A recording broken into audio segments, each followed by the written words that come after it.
अध्यात्म विज्ञान कोई धर्म या संप्रदाय नहीं है, ये स्पिरिचुअल साइंस है जो कुदरत के कानून पर आधारित है। ये विज्ञान पूरे ब्रह्मांड के सभी रहस्यों को उजागर करता है और जीवन के सभी पहलुओं को समझने के लिए एक नई दृष्टि देता है। इसी को आर्ट ऑफ विजन कहते हैं, दुनिया को देखने की एक नई दृष्टि, जो अध्यात्म विज्ञानी परम पूज्य स्वामी श्री कमलेशानंद जी के निर्देशन में सनातन सत्य का अनुसंधान कर हमारे जीवन को प्रकाशित करे। जय सच्चिदानंद। दादा भगवान પણ સાયન્ટિસ્ટ હતા, શું હતા? એટલે એમને પણ આ જગતને સાયન્સ જ આપવું હતું, પણ એ પણ સાયન્સ આપી શક્યા 1982 થી પ્રત્યેક વર્ષ કહેતા હતા કે અમને સાયન્ટિસ્ટ ભેગા કરો, અમને સાયન્સ એને આપવું છે, પણ કુદરતી યોગ ના હોય એટલે સંજોગ ભેગો ના થયો। ત્યાં વડોદરાની અંદર કેટલાક સિનિયર મહાત્માઓ હતા, સિનિયર હતા અને હાજરીમાં સિન્સિયર પણ હતા। કેવા? એટલે રેગ્યુલર આવતા, સિનિયર ખરા અને હાજરીમાં કેવા હતા? સિન્સિયર, એટલે નિયમિત। એવા કેટલાક મહાત્માઓએ દાદા ભગવાનને કહ્યું, અમે આટલા વર્ષોથી જ્ઞાન લીધું છે, રેગ્યુલર તમારું સત્સંગ સાંભળ્યું છે, અમને વિજ્ઞાન આપો ને। તો દાદાએ તમને વિજ્ઞાન આપ્યું શું કરું? હું જે કહું છું એ ગણી જાઉં છું અને કોઈ પૂછે એટલે ઓકે નાખું છું, આમાં વિજ્ઞાન ક્યાં આવ્યું? ના બોલે। વિજ્ઞાન એને કહેવાય, હું તમને જે દ્રષ્ટિ આપું છું એનું એનાલિસિસ કરો, એ એનાલિસિસ સૈદ્ધાંતિક રીતે તમારી દ્રષ્ટિમાં ફિટ કરો, એ ફિટ કર્યા પછી એનો ઉપયોગ કરો પ્રેક્ટિકલ લાઈફમાં, અને ત્યાર પછી એક્સપિરિયન્સ થાય, એ એક્સપિરિયન્સ બીજાને શેર કરો, તો એને સાયન્સ કહેવાય। સમજાય છે?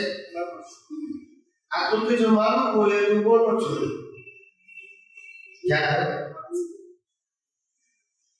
मारू बोलू बोले ते घना खुदा खासे, समझीने के गासे ते वही कूट जासे। क्या है? मारू बोलेलू बोले ये थासे काका ने समझीने बोले ये थासे दादा।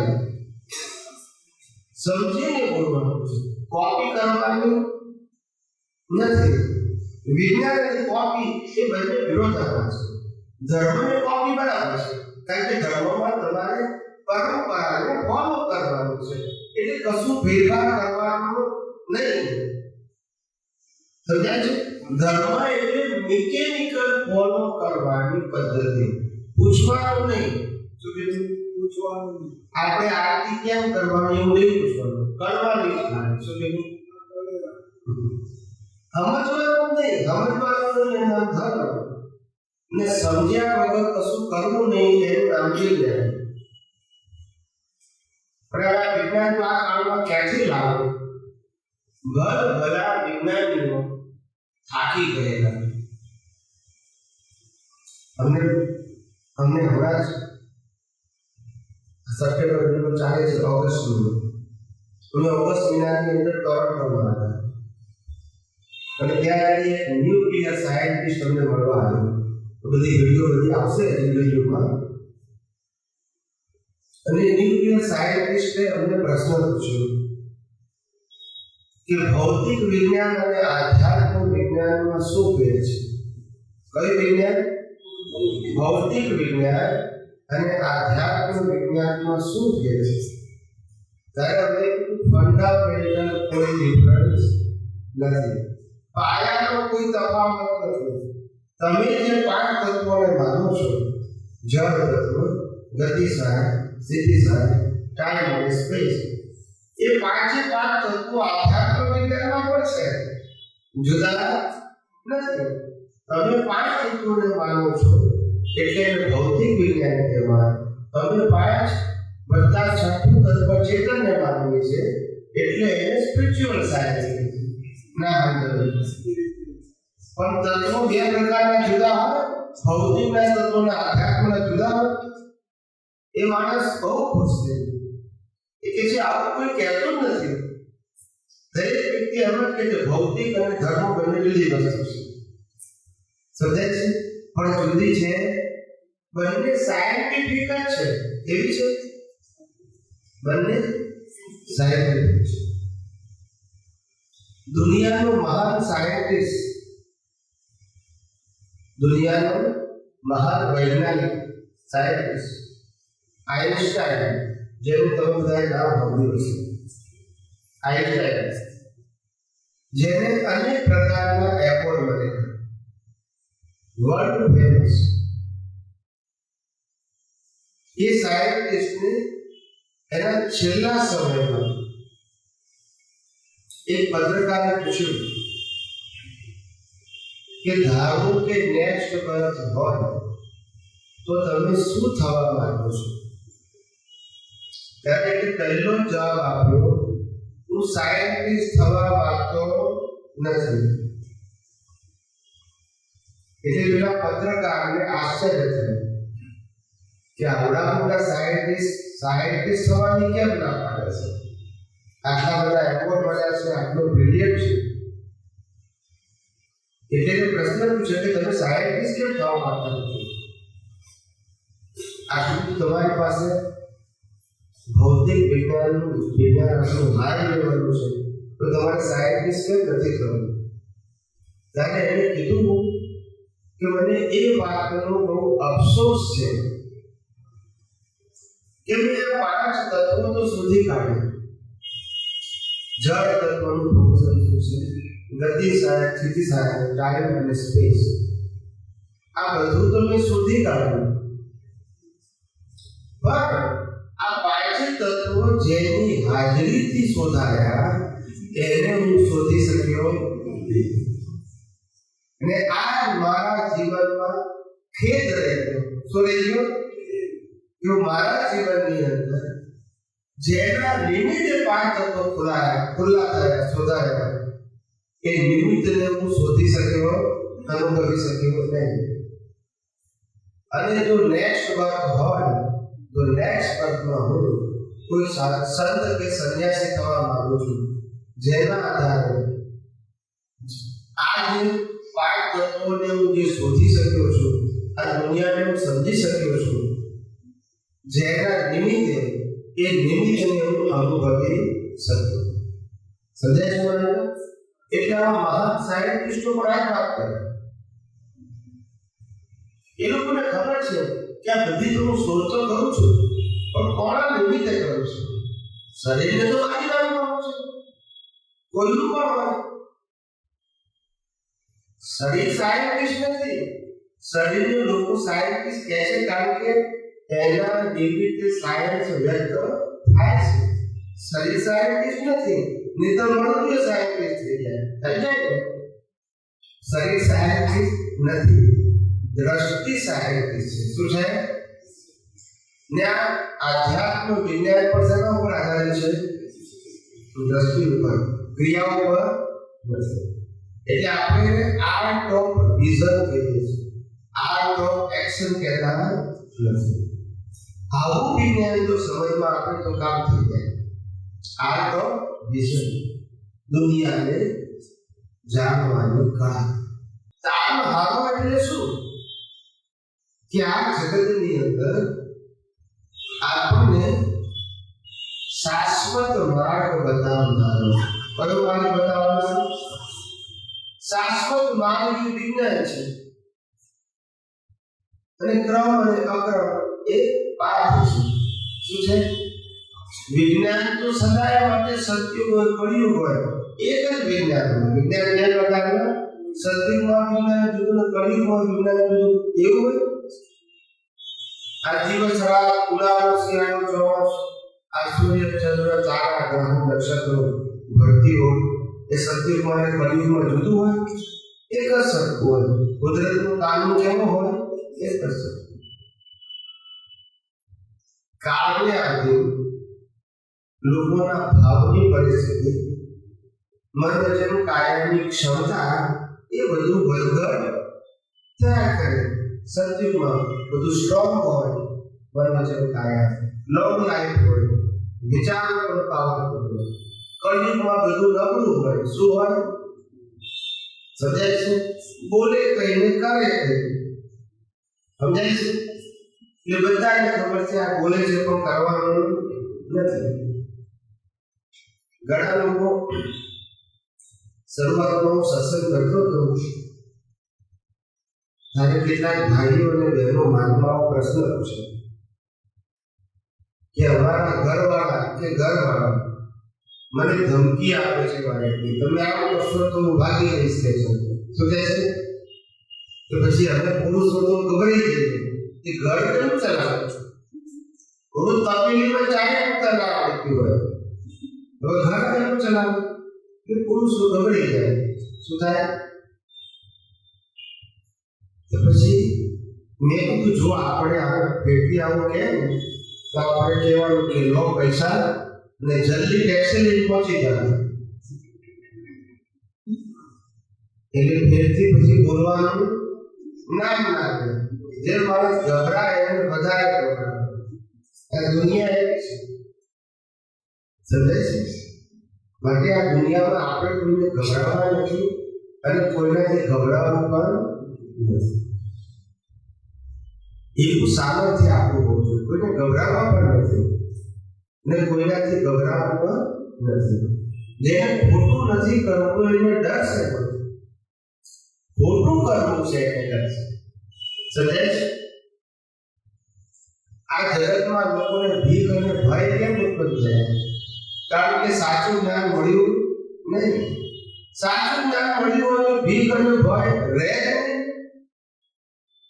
કારણ કે આ દુનિયામાં કોઈ સ્વતંત્ર શક્તિથી મનુષ્ય કે દેવ પર કશું પણ આપવાનું કે લેવાનું સામર્થ્ય હોવા છતાં સ્વતંત્રતા ધરાવતો નથી. માટે તો આ કર્મનો સિદ્ધાંત કામ કરે છે. જો કોઈ વ્યક્તિ સ્વતંત્ર હોય કંઈ પણ આપવા કે લેવા તો કુદરતનો કાનૂન અને કર્મનો સિદ્ધાંત કામ કરે ખરો? ના કરે. તો કર્મનો સિદ્ધાંત અફળ છે કે ફરેલો છે? માટે આ દુનિયામાં ભીખ અને ભય રાખવા જેવી સમભાવે નિકાલ કરો. ભીખ અને ભયની જરૂર નથી. ઝઘડવું નથી. આપણે શું નથી કરવું? બધા લોકો એવું આપણે સાંભળ્યા કરીએ છીએ કે મન વચન કાયાની એકતા નથી. એ મન વચન કાયા જુદા જુદા પ્રકારે મનમાં હોય, વાણીમાં નહીં આવે, વાણીમાં આવે, વર્તનમાં નહીં આવે. એટલે જ આપણને આ દ્રષ્ટિ પ્રાપ્ત નથી થતી એવું કંઈ હોય. બરાબર છે. એટલે શું થાય છે? માણસ કન્ફ્યુઝ છે, ગુંચાય, વિચારે કઈ, બોલે કઈ અને કરે કઈ. એટલે વિશ્વાસ કેવી રીતે બેસે? વિશ્વાસ આ કળિયુગ એટલે કે કોઈને કળ ના હોય. શું ના હોય? કારણ કે કોઈ પ્રકારની ગેરંટી આપી ના આવે. એવું મનોબળ, દેહબળ, વાણીબળ લાયા નથી. એટલે કોઈને કોઈનો પર વિશ્વાસ નથી.